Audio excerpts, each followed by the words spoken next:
Hello student, आज हम इस क्लास में कोरियोलिस बल और आभासी बल यानी कि छद्म बल के बारे में डिस्कस करते हैं।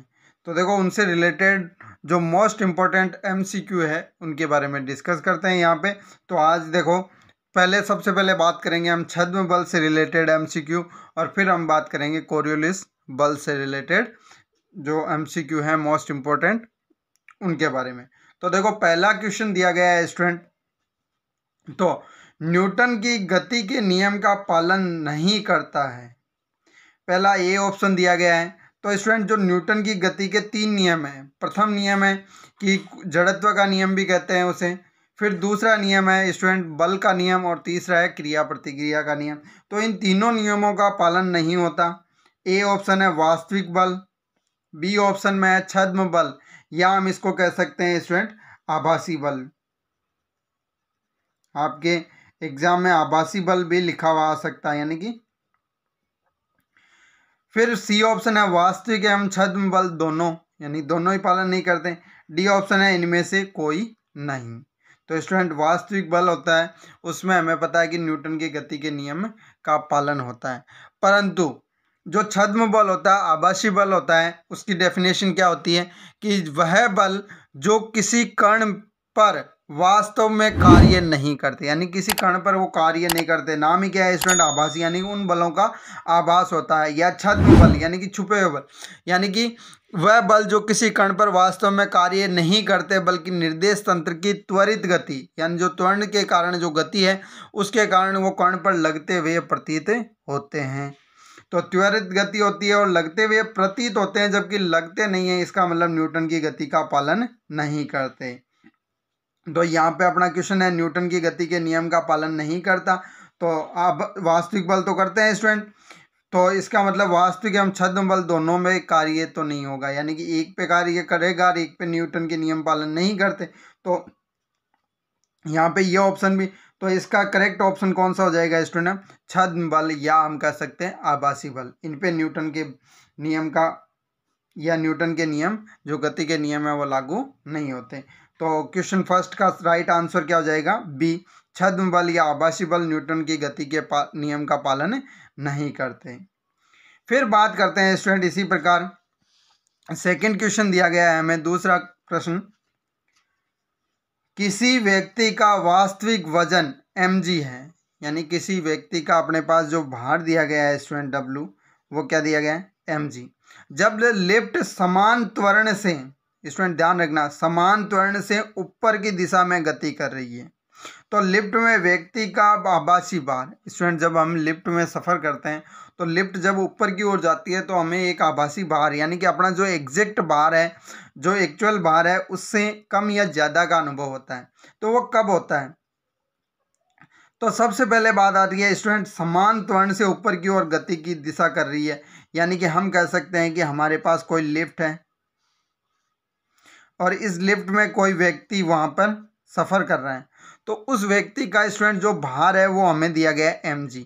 तो हमें पता है यहाँ पे क्रिया प्रतिक्रिया के अकॉर्डिंग, तो इस व्यक्ति का जो एक तो स्टूडेंट एक्चुअली भार होगा, दूसरा इस पे एक आभासी अभिलंब भार भी कार्य करता है।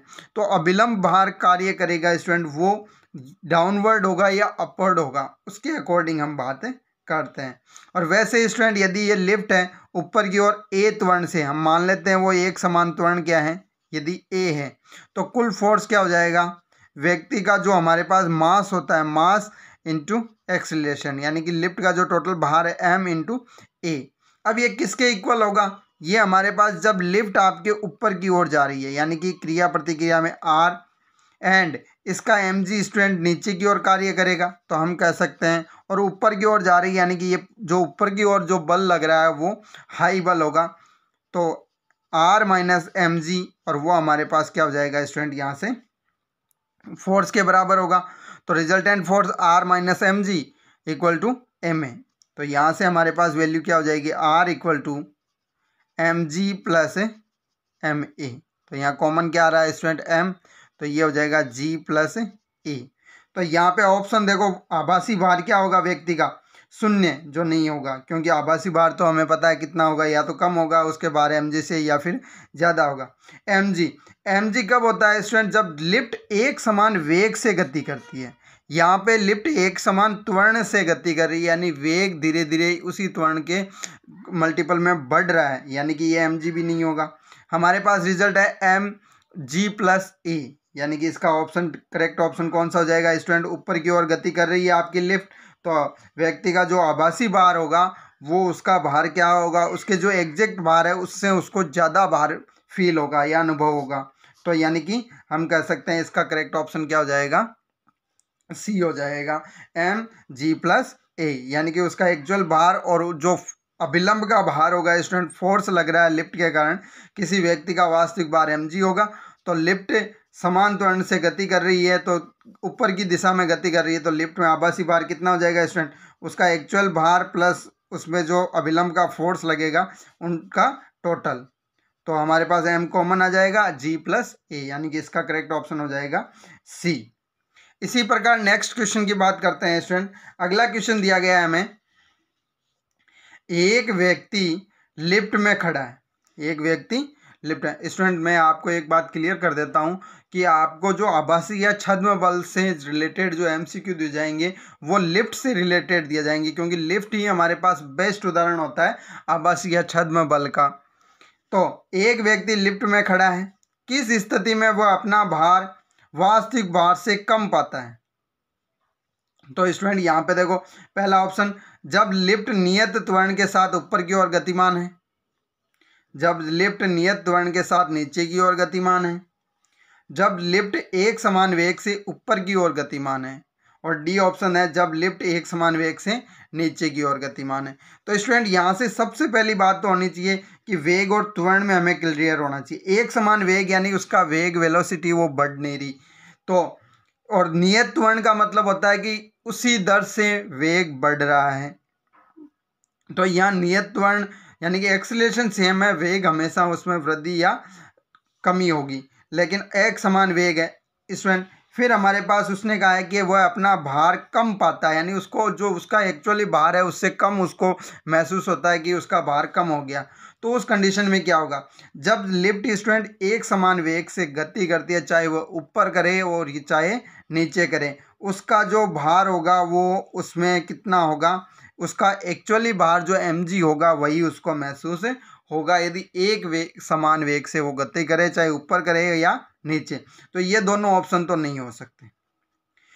फिर उसने कहा एक्चुअली भार से कम पाता है।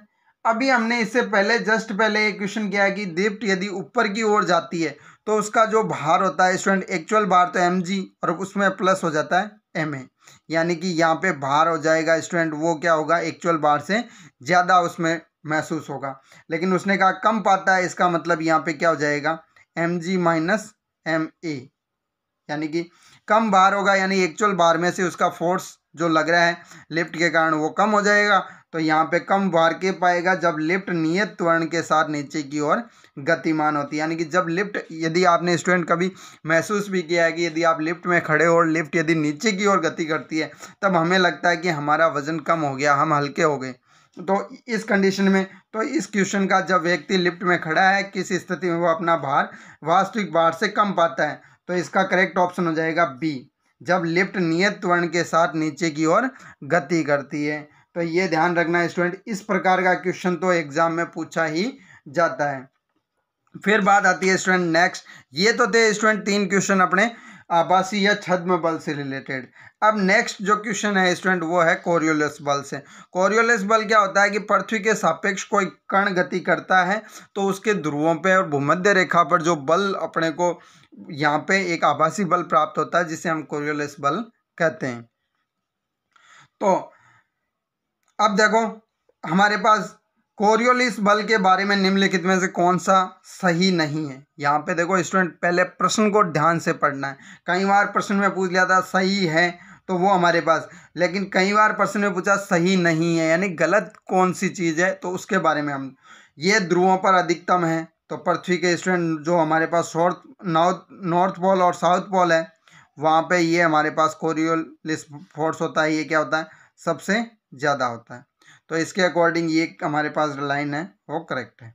फिर बात आती है ये भूमध्य रेखा पर अनुपस्थित होता है, यानी कि एकदम करेक्ट है।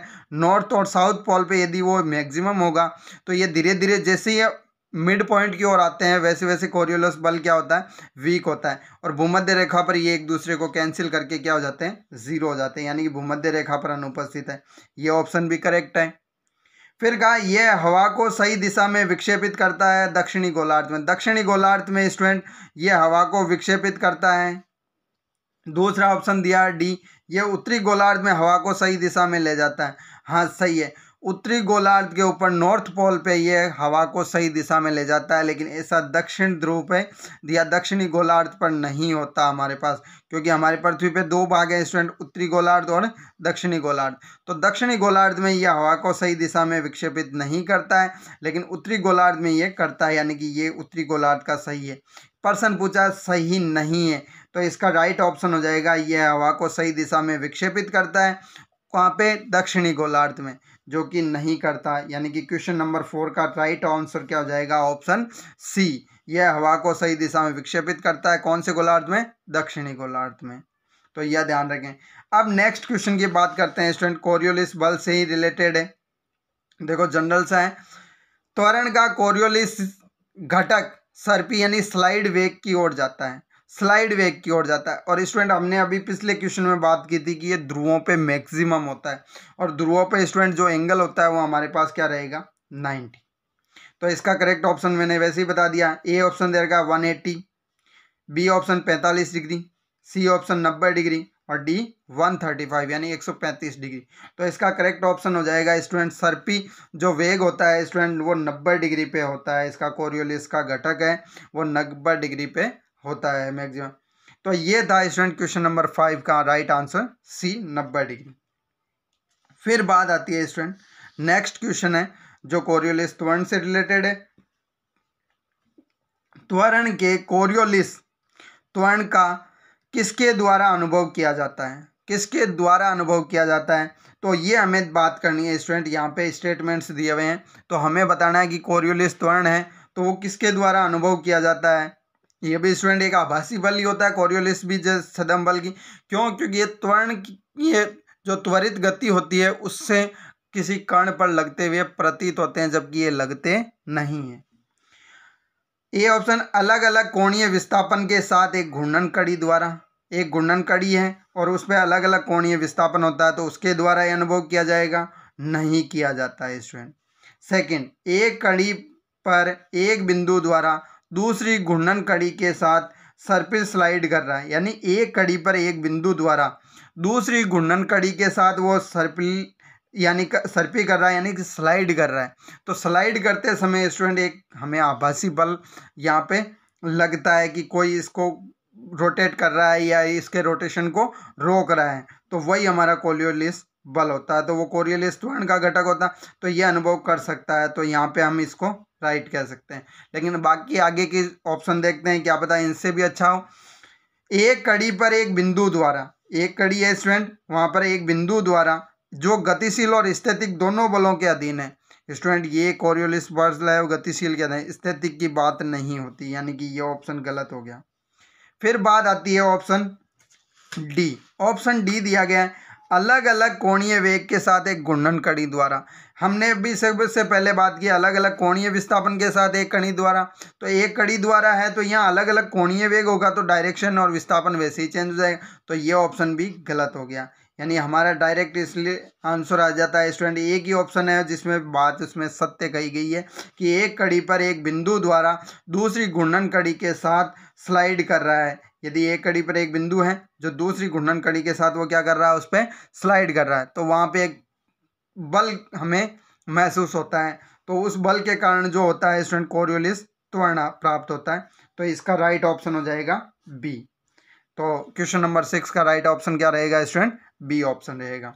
फिर बात करते हैं स्टूडेंट नेक्स्ट क्वेश्चन कोरियोलिस बल से रिलेटेड है। देखो ध्यान से पढ़ो, इस प्रकार के क्वेश्चन से स्टूडेंट रिलेटेड दूसरे क्वेश्चन भी पूछे जा सकते हैं जिन पे इनकी वैल्यू दी जाती है। तो देखो एक स्लाइडर कोणीय वेग ओमेगा, हमें कोणीय वेग ओमेगा दिया हुआ के साथ लंबाई स्मॉल आर के एक घूर्णी संयोजन स्टूडेंट एक घूर्णी संयोजन है, घूर्णन कड़ियाँ हैं उनका एक संयोजन है, पर एक समान वेग v के साथ गतिमान है।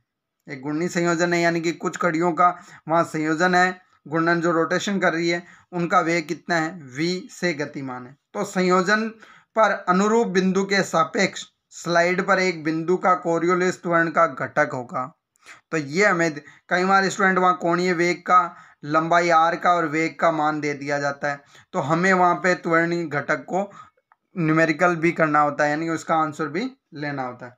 तो यहाँ पे देखो सबसे पहले फॉर्मूला है, जनरेट है, तो हमें जनरल सी पता होना चाहिए। ऐसे क्वेश्चन स्टूडेंट याद रख लेना, रट लेना, क्योंकि ऐसे क्वेश्चन से रिलेटेड न्यूमेरिकल भी पूछा जा सकता है, जहाँ ओमेगा का और वी का वेग दे दिया जाता है और पूछ लिया जाता है कितना होगा। तो हमें ध्यान रखना है ए ऑप्शन संयोजन के समांतर ओमेगा वी, ओमेगा कोणीय वेग हो गया और वी स्टूडेंट उसका संयोजन का वेग हो गया। फिर बी ऑप्शन है संयोजन के लंबवत 2 ओमेगा वी, सी ऑप्शन है संयोजन के लंबवत ओमेगा वी, फिर बाद है संयोजन के समानांतर 2 ओमेगा वी। तो स्टूडेंट यहाँ पे देखो प्रश्न को वापस देखेंगे, एक स्लाइडर कोणीय वेग लंबाई r के, स्टूडेंट तो देखो यहाँ पे ऑप्शन में लंबाई का कोई भी रोल नहीं होता।